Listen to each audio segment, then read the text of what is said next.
Hi, everyone. Welcome. It's 12:30. We're just about to get started. I'm going to give another probably 30 seconds or so for people to join us. And then we will get rolling with our virtual panel today. We've got a tight turnaround time and lots of content. So we're going to try to get started as quickly as possible to make sure we can get as much in as possible today. Thanks for joining us.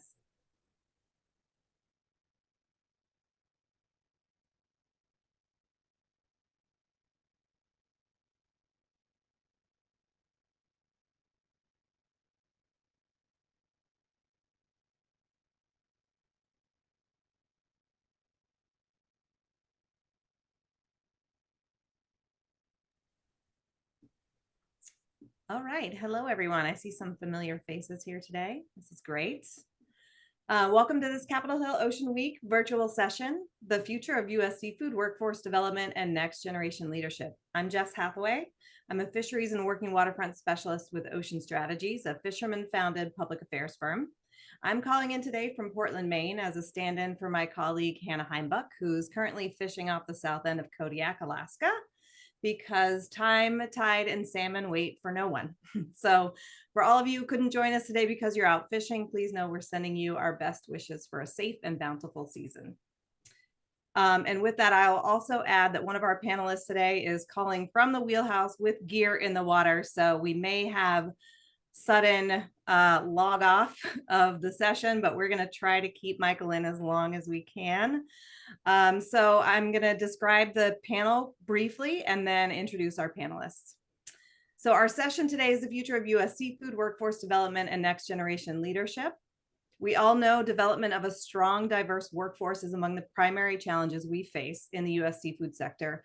And it's also critical to the future of our fisheries and our fishing communities to have a workforce that is ready to operate and lead a successful sector.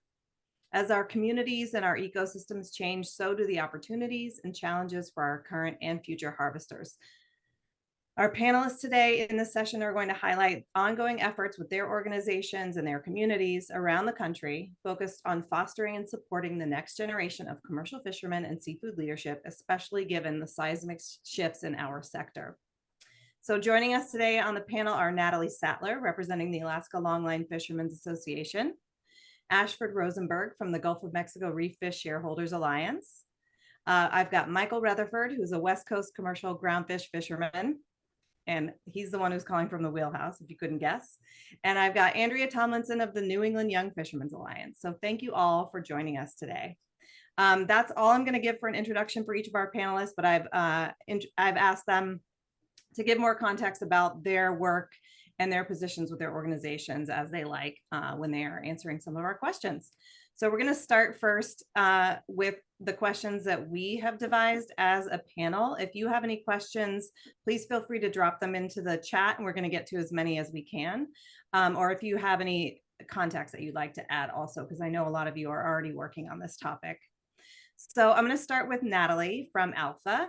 So I know that you work with a community-based harvesters in Alaska. Can you describe some of the challenges you've seen in maintaining a harvester workforce? Like what are the main trends and what are some community-based tools that you might be devising to address them? Sure thing. Thanks, Jess, and happy to be here today. As Jess said, I am with the Alaska Longline Fishermen's Association. I'm the program director and co-deputy director. We're based out of Sitka, Alaska, which is in Southeast Alaska. And we've been working since 1978 in that region with small boat commercial fishermen committed to sustainable fisheries and thriving coastal communities. And to answer your question, yeah, many of the challenges we are seeing in our rural communities, not just in Southeast Alaska, but throughout the state, is that there are just not enough fishing platforms right now for new entrants to believe even that fishing or harvesting is a viable future, unfortunately. And with changes to the climate and certain different changes in species runs, costs, and expenses, younger folks are just not seeing it, fishing as a possible future. In addition to that is like consolidation of the fleet has resulted in less jobs, less of a draw to even come to Alaska or think of, what that might look like, and people not knowing how to safely get started in the fishing industry. So more training, obviously, in managing more for the health of our communities, and fishery access is needed. Taking a better look at how the fisheries are managed, holding space for communities and community-based fishing fleets is needed to provide a healthy future for our fishermen. And so some of the things that Alpha is currently doing is there are several training opportunities to get new and young fishermen involved in the workforce. One of those is Alpha's Young Fisherman Initiative, and we run a crew training or crew apprentice program. We've been doing that since 2017. It's a way to attract younger entrants into the industry. And to date, we've matched probably over 120 apprentices with vetted skippers in our region, offering them short-term and long-term experiences to kind of get out on vessels and learn about fishing and if that's their thing or not. And then just this past year, Alpha was awarded, along with the Alaska Sea Grant and the Alaska Marine Conservation Council and the Alaska Marine Safety Education Association, we received funding from the Young Fisherman Development Act to provide more in-depth hands-on trainings in several regions around the state for beginning commercial fishermen, where they can gain basic crew skills, learn about marine safety, network with prospective employers, and meet other people. So far, we've done 2 trainings. So far, we did one in Sitka in Petersburg. And the plan is to do another 3 over the next year and a half.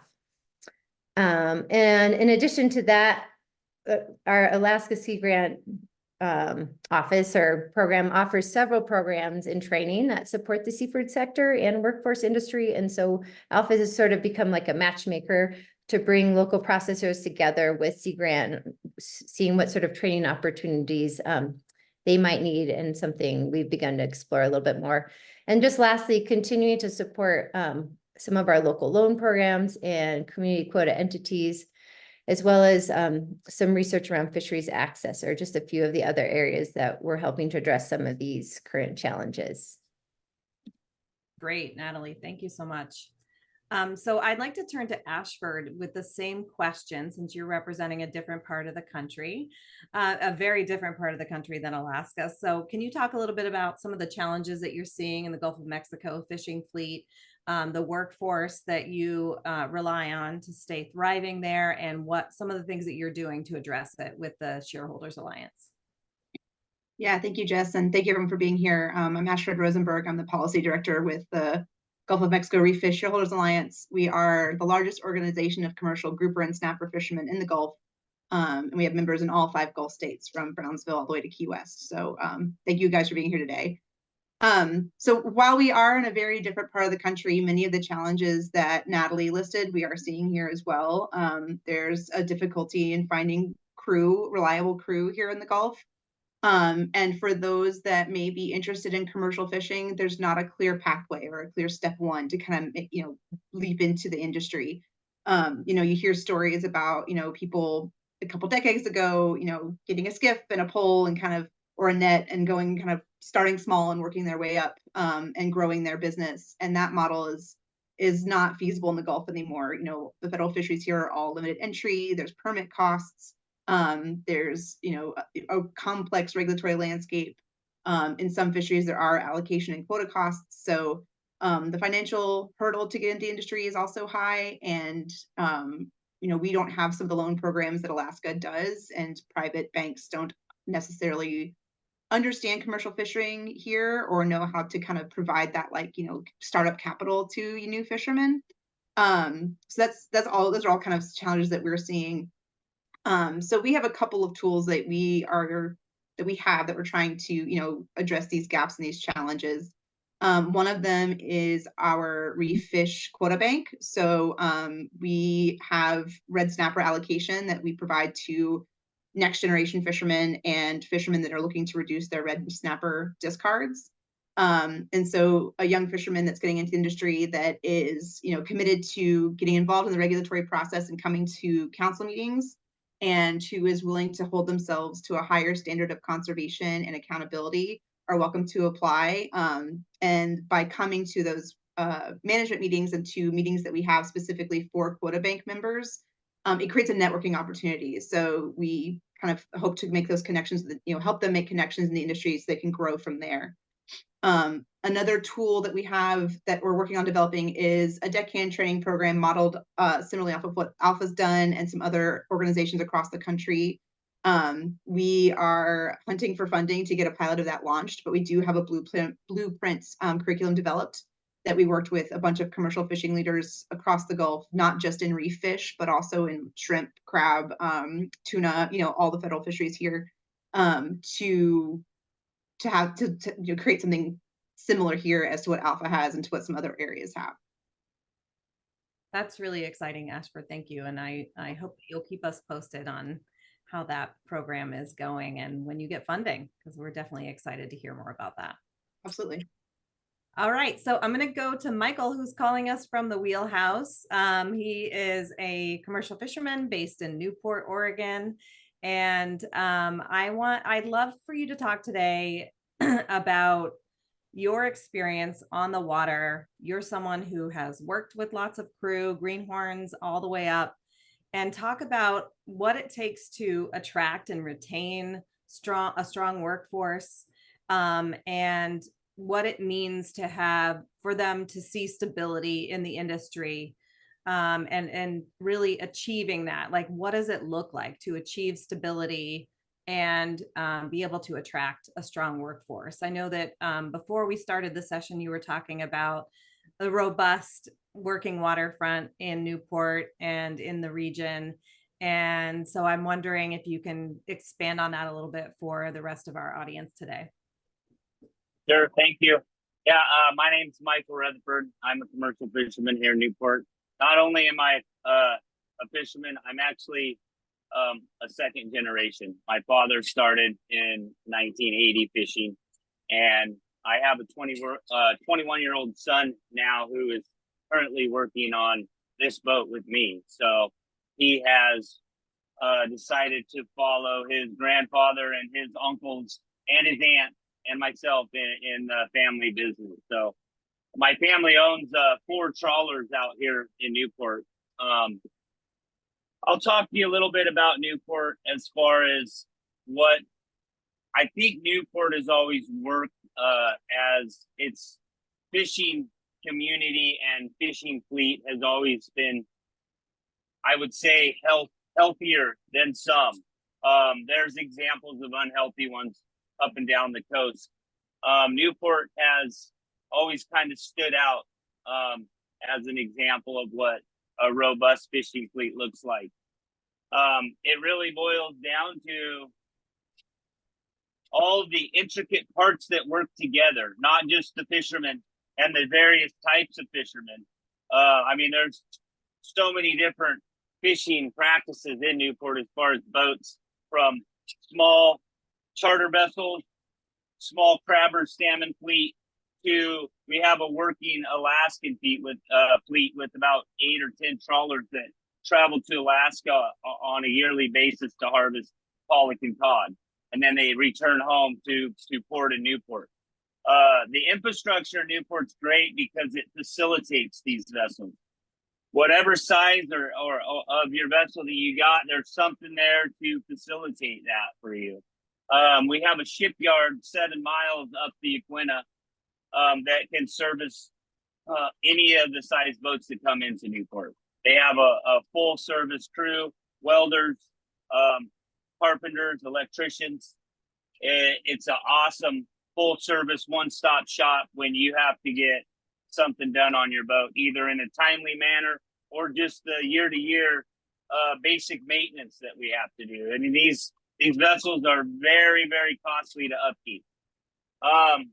So with all that being said, the fishing revenue that's generated in our community, it goes out, it's shared amongst the community. And it even goes to as far as the tourism that we have. They call Newport Bayfront the historic Newport Bayfront. I think it also has been dubbed in Oregon, at least, the Oregon Dungeness crab capital of the world, because Oregon lands the most Dungeness crab annually. There's a lot of outside fishers that come to Oregon or to Newport, Oregon, to spend their crab season from other ports because of the fertile crab grounds there. anyways, all of this working together, the tourism, the restaurants, the processors, the fishermen, we're all working on the same waterfront. The mechanics, the electricians in it, it just really all ties in hand to hand how it's been successful there in Newport. And I've seen it in other places where you start taking out some of these entities within a coastal community, within a port, and the entire port starts to suffer. Processing's huge. We have to have the processors. This is the first year that we've seen an actual processor shut down in our port for many, many years, probably in my lifetime that I've been fishing. Those boats are then forced to transit to another port to deliver their product, which then puts more pressure on that facility and the boats that traditionally work for that processor. And it's more stringent on them, and they get less opportunity because everybody's sharing that piece of the pie now. And so it's very, very vital to this whole system to have all these parts working together. You take them out, you take the fishermen out, you take the processors out, everything else starts to die around it. As far as the second generation or next generation moving forward goes, I know the Port of Toledo and the Port of Newport have been doing stuff with their local school district. They have opportunities for younger high school age kids to get certified or trained in welding and some of the trade-like skills that we do on the boat. Being a fisherman, you kind of have to be a jack of all trades. You're out here on the water. You don't have the support when you're out here. And if something goes awry, you have to be able to fix it yourself. And so it's really awesome that the community involvement in our town and our ports are actually putting some of that back into the schools to get kids somewhat educated who are interested. There has been, I would say, a disconnect somewhat with younger people wanting to enter not just the fishing, but the workforce in general. You know, I think there's a disconnect in the generation with maybe the technological era that we live in. And it is harder and harder to find good, solid crew members unless you're raising them like I am myself. So if I'm taking too much time, I'll stop. Thank you. I could probably keep going, but I'll go ahead and move to the next panelist. That's great. Thank you so much. Yes, what I'm hearing from you, Michael, is that processing infrastructure is like the fulcrum, the linchpin of a strong commercial working waterfront. And that jives with a lot of what I've heard from other places. So thank you for stressing that. I think that's going to be really important as our global marketplace changes for seafood. So thank you. I'm going to move on to Andrea Tomlinson next. Andrea, thank you so much for joining us. You work really closely, specifically with younger harvesters. It's right in your organization name. So I'd like you to talk today a little bit about some of the priorities and concerns and trends that you're seeing and hearing about from those young fishermen specifically, and what success looks like to them in order to make fishing their living. And so what are some of the tools that your organization is using or developing to help them with that? Great. Thanks, Jess. It's a pleasure to be here. I'm Andrea Tomlinson. I'm the founder and executive director of the New England Young Fishermen's Alliance. And the way I got to this position is I used to be the general manager of a community-supported fishery here in New Hampshire called New Hampshire Community Seafood. So we developed the New England Young Fishermen's Alliance precisely for the reasons that we're discussing today, for this real lack of interest in with young people wanting to get into the industry and a real shortage of workforce in our commercial fishing industry. So I work directly with a lot of young fishermen and women. Young is defined for us as 45 and under, and we're here in northern New England. So we encompass right now Maine, Massachusetts, and New Hampshire. So what's happening with our young fishermen concerns, Jess, are primarily in the ground fishing industry. For those of you who aren't familiar with that term, ground fishing here in New England is just referred to as fishermen who are fishing for fish. So in our ground fishing industry, we've seen a dramatic decline in participants. And one of the reasons for that is access. So what a lot of young fishermen and women are worried about is that they don't have the finances and the capital that's necessary to get into the captain's wheelhouse here in Northern New England. So for instance, for a ground fishing permit here in Northern New England that has sufficient quota on it to make a living, those are costing about $250,000 right now, and you haven't even purchased your boat yet. So we're looking at a minimum investment of about $400,000 minimum for a young entry-level, deckhand or sternman to get into the captain's wheelhouse in ground fishing. So access and capital requirements are definitely a concern with the young fishing community. Another real concern is our young fishermen and women feel stigmatized. So this may be a sensitive topic here at CHOW, but I will say that one of our real prerogatives with New England Young Fishermen's Alliance is we are trying to build the bridge between regulatory bodies, National Marine Fisheries Service, Atlantic States Marine Fisheries Commission, and ENGOs. I walk a very fine line of being an environmentalist and a fisheries advocate, and that's a really hard combination to live, particularly in the commercial fishing industry world. But what I want to really express today is that innately, most fishermen I know, and I've been working with commercial fishermen since the 90s, I think innately and intuitively, fishermen are indeed environmentalists, but it's unfortunately become a dirty word amongst our industry. And I think that's something we really all need to work on together. I think we need to build a bridge between ENGOs and the fishing community so we have some understandable dialogue between both of those stakeholders. Particularly what I'm thinking about is I do see a lot of language in ENGOs websites. Again, ENGOs of which I have been a member in the past that talk about overfishing. And that's a real trigger for our young fishermen and women.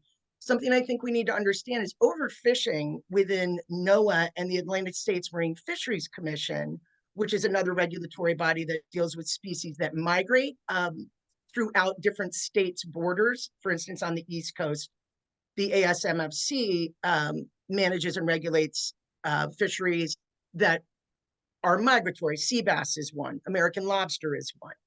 So both of those regulatory agencies use the term overfishing to define the status of a particular fisheries management plan or a population of a viable marine fisheries species.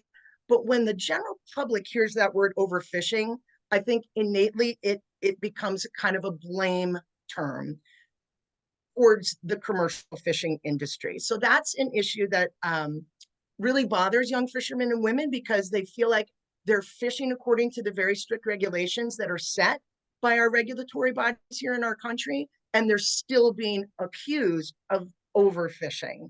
So I think that's something we all need to be aware of, both ENGOs and commercial fisheries advocates. An example of the stigmatization, again, this may be slightly controversial here on this panel. I'm going to go ahead and bring it up because it is something that's really been troublesome here for our industry in Northern New England, was when Seafood Watch red listed our American lobster. So that was really confusing for a lot of our young fishermen and women because they feel, according to their,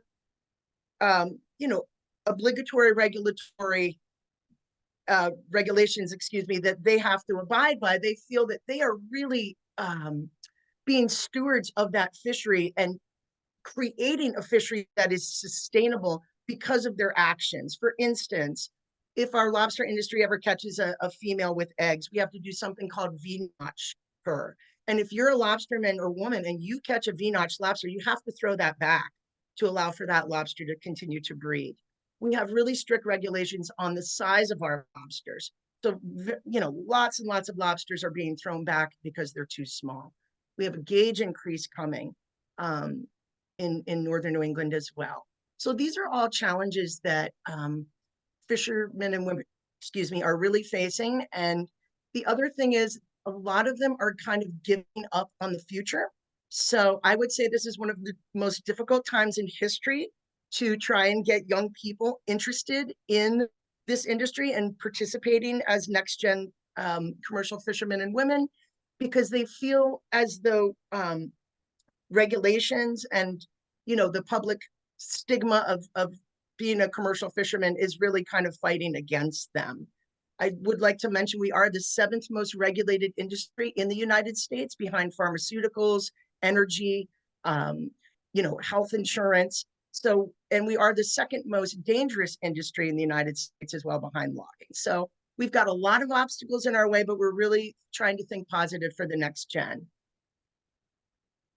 Thank you. Jess, Sorry, go I'd like ahead. to, yeah, can I just approach the second part of the answer? So Yeah. solutions to these problems. Okay, great. So solutions to these problems, I think, are getting young fishermen and women together as a united group where we're not having any inner fighting on gear types and, you know, what gear type doesn't like another. This is a really factioned industry with a lot of different compartmentalizations that I think we need to overcome. And we've developed at New England Young Fishermen's Alliance a really great program. We're in our 3rd year now of a deckhand to captain training program. It's been wildly successful and we have a lot of interest. And what we do is we train young deckhands and sternmen with 3 years experience on the back of a boat on how to be a successful owner-operator, AKA a captain, of their own business. So being an owner-operator here in Northern New England and around the country, it entails that you are running your own small business. So we're teaching them on business management, collaborative marketing. We bring in NOAA and National Marine Fisheries Service guest speakers all the time to talk about regulations, management, and policy. We teach public speaking. We teach about the Magnuson-Stevens Act, and we really try and create a comprehensive program that's for fishermen by fishermen. We did a lot of scoping work to develop this program to create a program where people can participate and feel really successful at the end. We pair them up with a mentor. It's a 20-week, 9-month program. We require safety training and advocacy and collaborative research participation. And I think that is definitely the way for the future. That's wonderful. Thank you so much, Andrea. And I just want to note that if anything that you said is controversial, it shouldn't be. So we should be able to speak facts and not be afraid of them. So thank you for sharing that and being frank with us. So we've listened to each of our panelists talk about what's happening in their region and what their organization is dealing with specifically, and the tools, some of the tools that they're using to address some of these problems. And next, we're going to move to collaborative efforts and national efforts to solve some of our workforce problems. So we're going to start with Ashford from the Shareholders Alliance in the Gulf of Mexico. I'd like you to talk a little bit about where collaboration across regions can be helpful in meeting some of these challenges and some of the national efforts to address our workforce shortages, as well as the positive effects that those efforts can have and some of the things that might make them successful. Great, thank you so much. So as you may have gathered, the challenges facing young fishermen there are some that are specific to each region, but on the whole, they are pretty universal and broad across all regions. So there's a few efforts out there to try and address these. Natalie mentioned the Young Fishermen's Development Act. That was a piece of legislation that passed back in 2021 that is grant funding to get these training initiatives off the ground. It's a relatively small bucket of money. We'd love to see that bucket of money grow in the future because we've seen the positive impacts that funding has had on the ground for organizations that have gotten that. And we definitely want to see that wealth be spread across the country more, because it can just bring even more fishermen into this space. Another initiative that is young and brand new that we're really excited about is something called the National Future Fishermen Coalition. And this is something that Natalie and Andrea and I and some other groups are working on. It's in its very infant stages. We're still developing the blueprint of what this looks like. But we're excited to come together. And it's the goal of it is to, one, be a resource for these organizations that have training programs to kind of share our challenges and our successes in our different programs. And this was an idea that kind of sparked out of talking to Alpha and New England and Rhode Island and Cape Cod. When we were developing ours, we were trying to research other programs that were out there. And that's when we realized that these issues are universal and that there really could be a good benefit for our organizations to work together on a national scale. And the second goal of it is to kind of get to what Andrea talked about, is to provide a resource for those young fishermen to know they're not alone, right? Like they're living a shared experience. Commercial fishing is hard. If you're on a smaller boat, it may just be you and one other person. So it can feel isolating sometimes. And so we want to kind of create this space for them to know they're not alone only in their region, but they're not alone nationally. Like they are part of this national cohort of young men and women who are trying to be good stewards of the environment, trying to feed their family, and trying to feed the country. Yes, absolutely. And also a plug, it's a women-led group, which is very not statistically common in the commercial fishing space. Yeah, that's great. Thank you so much. And for details on that, is that available at your website, at all three of your websites? Not yet. Like I said, this is very versioning. Like we are still trying to get a website up and going. So this is a brand new initiative. Actually, one of the participants in this panel today is our brand new coordinator who's going to be helping us build and grow this initiative, Maite. So we are really excited about how this is going to, come together and grow in the next 12 to 24 months. Wonderful. Thank you so much. So we will definitely keep an eye on that. Absolutely. All right. So Andrea, I'm going to turn back to you. I know that in your work, you have focused on domestic consumption of seafood. So can you talk a little bit about incorporating seafood into a vision for food security, nutrition, and food access locally and or nationally? And I sort of have this as a question in my notes. Is seafood sufficiently incorporated into America's food systems? And I think the answer is no. So can you talk a little bit about why you believe that to be the case and why it's important to you in the work that you do? I would love to. One of my passion projects. So as a former general manager of a community supported fishery, what we were doing was trying to get people to literally eat with their ecosystem. And what we were doing, how we were doing that was connecting people with outreach and education materials on what our local fishermen were catching. And we would have shares each week of local, what used to be called trash fish. We prefer to call them underutilized now. So for instance, we were serving up dogfish. We were serving up Acadian redfish. Excuse me. We were serving up hake. These are three fish in northern New England that people used to absolutely not even be interested in. So I think it's important to know that approximately 80% of our seafood in the United States that we're currently consuming is imported. Our seafood deficit here in the United States is $20 billion. So what's happening is Americans have really drifted away from what our grandparents used to do, which is go down to the docks and meet with your fishermen and buy directly off the boat and go home and cook that for your Sunday dinner. We're not doing that anymore. We have a huge disconnect with our food system supply and particularly with our seafood supply. So the latest figures from the National Fisheries Institute are, we are eating as Americans shrimp, cod, salmon, pangasius, which is otherwise known as sway, which is a type of catfish, and crab. So most of our shrimp is imported. Most of our cod is unfortunately now imported. A lot of our salmon is imported. Pangasius is primarily imported. And crab, Michael will be happy to know, is mostly domestic, but some of that is also imported. So I'm a member of the Seafood Nutrition Partnership National Seafood Council Task Force, and I'm one of the few small and medium-sized boat representatives that represent wild-caught domestic seafood on that task force. And what we're trying to do as a congruent group is educate the American public on how important it is to literally eat with your ecosystem and support your local fishermen. So just like the rage of eat local with knowing your farmer and knowing where your produce is coming from and knowing where your meat is coming from, we would like to see a national campaign that would directly contribute to our seafood security and our food security here in the United States and support more domestic. Remember, I'm a domestic wild-caught, domestic member of the National Seafood Council Task Force.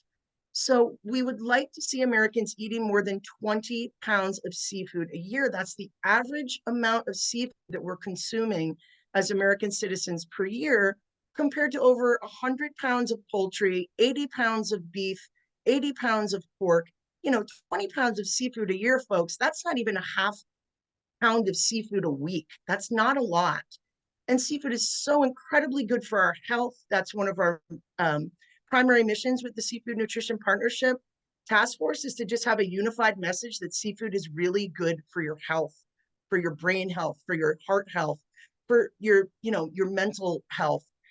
So I think we have to really educate consumers, restaurant owners, executive chefs, institution food buyers on the importance of supporting our local fishing community, because the trickle down effect of that is enormous.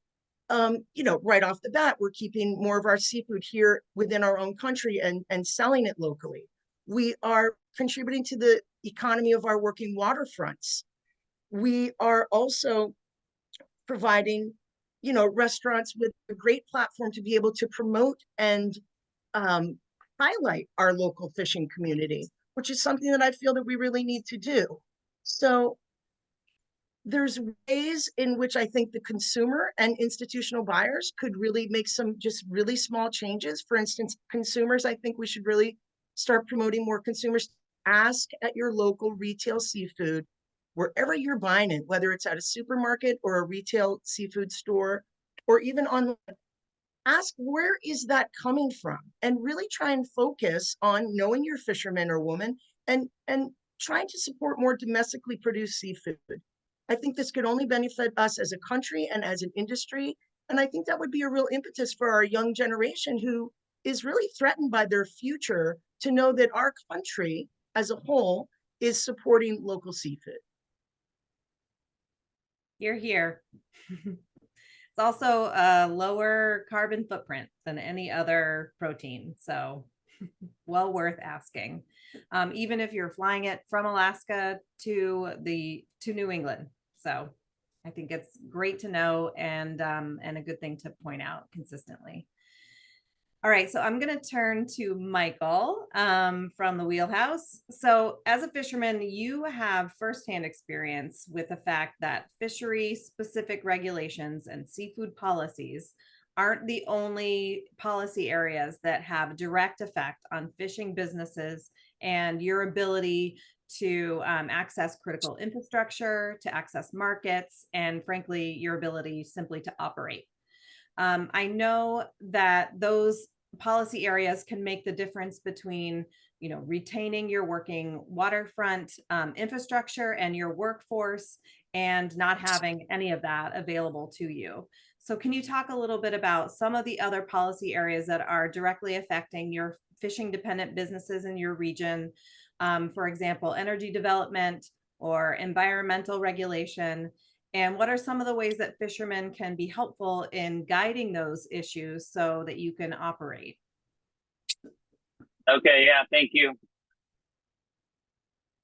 Yeah, so I think, there's a lot of things that's always coming down the pipe when you're out here on the water and you have a fishing boat, and regulations are changing, and we've always been able, as fishermen, to really adapt and help make regulations better with, partnering with our managers and agency people that make the decisions. And I mean, we work really closely with the state on regulations for our crab and shrimp fishery. I'd say one of the things that's, I guess, really crucial right now is the wastewater, and all the ports up and down the coast are dealing with this, is wastewater distribution back into the bays. And see, the processors have to have a permit in order to process, right? The process the shrimp. I believe it's a 902J is the permit they put in for. And if they qualify, they get the permit, and they have to follow the regulations. They have to sample their water on a daily basis, and the whole goal is to be putting in I guess fisherman terms, cleaner water back in the bay than what we'd get, drinking city water, which is almost an impossible task, right? So it's really stringent on the processors to follow these regulations. Not only follow the current regulations, but the regulations are always changing for their next projected permit renewal. So then they have to meet the next round of what changes have been made in the regulation. Ultimately, what I think would help with that is, water treatment facilities, specifically in coastal communities that are specific to processing. I think Astoria is looking into working something like that into their processing facilities up there. It's on the table. They're talking about it, but I think that would help keep the doors open on the plants, because if they're following these regulations and they slip up, if something looks bad or whatever, and they get a fine, that cost is generated to the fleet. Everything's passed down. If markets are bad, it's passed down to the fleet. Regulations and fines and whatnot passes down to the fleet. Doors closed, passes down to the fleet. No longer have a job. So I think it's vital to the entire coastal community everywhere that these processors stay operating, and we can help to make changes in policy to accommodate that. Another big thing that's we've been really heard a lot about over the last year or two is offshore wind meeting the Oregon coast. Offshore wind's popular right now. It's talked about globally. However, as a fisherman, and I would like to add, I've heard it come up, as a conservationist, I pride myself in the work we do out here. We harvest the healthiest proteins in the world. We do it sustainably. We do it responsibly. Everything that we're doing out here, we have made years and years of advancements, and we use the best fishing practices that there is out there now in this specific region of the world. And so I take a lot of pride in what we do. Offshore wind, there's sites that are on the verge of coming up for lease in Oregon. As a fisherman, my concerns, I'm going to lose crucial fishing ground. So I fish in Newport, I deliver in Newport, I live in Newport, but this boat travels the entire coast to harvest species, whether it's crab, Oregon pink shrimp, bottom fish, black cod, Dover sole, petrale. I mean, the range on the vessels that work today is the entire coast. We're not restricted to these one area. And so we have to be able to be versatile in our business plan and where we're going to fish and where we're going to harvest in order to be successful. And so offshore wind threatens that.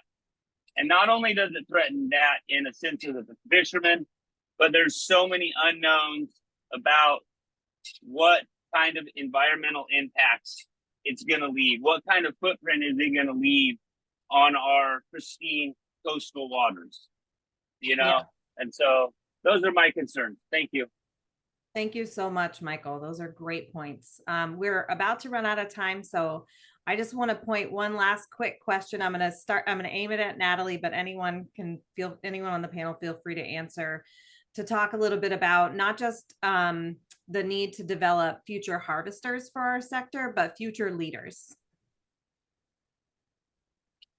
Sure, I'll make it super brief because I know we're running out of time, but yeah, we really try to engage our fishermen and our fleet and our community in just being able to speak up and talk about the issues that are important to them, having them speak about the knowledge and background and experience that they already know, and, giving them some pointers. And there's a lot of great trainings and things out there that help with that. But really giving them that confidence. And even recently we've had several people come and speak in DC or at the council meetings. We had 12 fishermen to speak about the Tongass management plan. So really just giving them that confidence to speak up and share their story, because that's really what's important, and sharing that with our leaders and, delegation, things like that. Thank you so much. And I know that a lot of you do that work to help fishermen gain the confidence to speak in public. And that's an ongoing effort in a lot of your training programs. So I just want to say thank you for everything that you do. And thank you for joining us today. And thanks to everyone who came in to join us as participants and for all your comments in the section. So thank you and have a great rest of your chow. Thank you so much. If anyone has follow-ups, I put my email in the chat if you want to hear more about the Gulf. So always happy to talk. Thank you so much. I will do the same too. And anyone interested in more about Alaska. Thanks, everyone. And thanks for joining us from the wheelhouse, Michael. Thank you. Thanks for having me. Good luck. Thanks, everyone. Thank you, guys. You were awesome. Thank you. Are we still on? Yeah. Are we still on? I would like to add that offshore wind would also be the nail in the coffin for our New England fishing industry, and I wanted to add that. So if anyone's trickling here on that, contact me for more information. I did just put it in the chat as well. Thanks, Andrea. Thank you. Thank you guys for putting in your emails. Really awesome.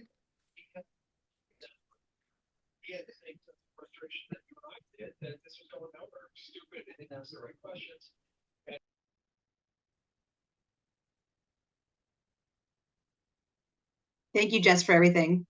I hope Oh, that was. thank you, Ashford. You're awesome. A rock star as always. Thanks, Michael. Is there anything you need from us as follow-up? I'm all set. Although I think we're going to put something about this into our next policy report. So I Great. might be reaching out to you for that. Okay, that sounds wonderful. Thank you. Bye, Thank you, everybody. guys. Thank you. Thanks.